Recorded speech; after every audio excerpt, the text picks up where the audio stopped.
Баршаңызға сәлем достар, менің каналыма қош келдіңіздер. Бүгін мен сіздермен жаңа жылдық мерекелік кешке арналған дастарханыңыздың сәнін кіргізетін ерекше салаттың рецептісімен бөлісетін боламын.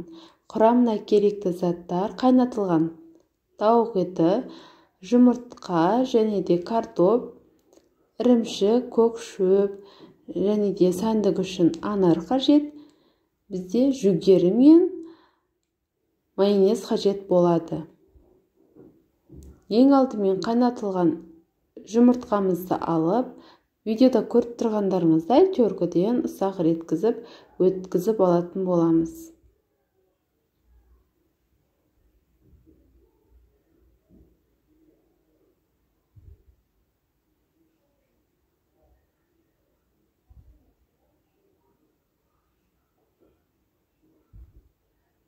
Мінекей достар, дәл осылай болып шығады. Енді ыдысымызға салып, келесі бізде картопымызды да дәл солай ұсақтап теркінің көмегімен өткізіп аламыз.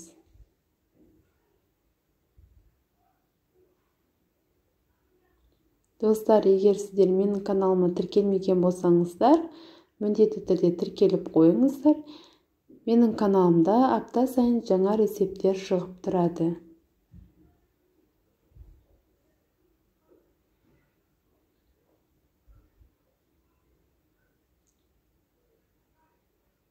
Картопымызды, сырымызды салып алып, енді тауық етін видеода көріп тұрғандарыңыздай ұсақтап турап аламыз.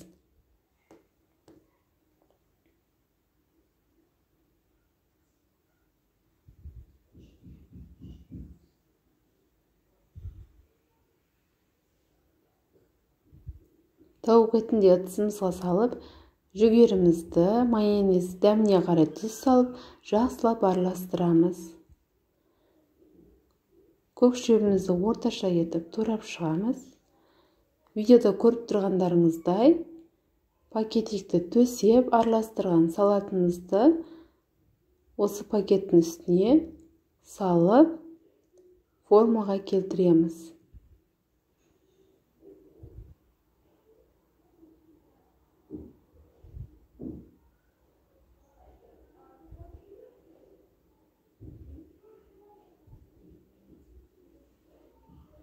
Мінекей достар, көріп тұрғандарыңыздай үшбұрышты шыршаға ұқсас етіп жасап алдық. Енді сыртын сәндік үшін көк шөпті сеуіп шығамыз. Оның үстіне жүгерінің дәндерімен, анардың дәнімен әсемдеп шығатын боламыз.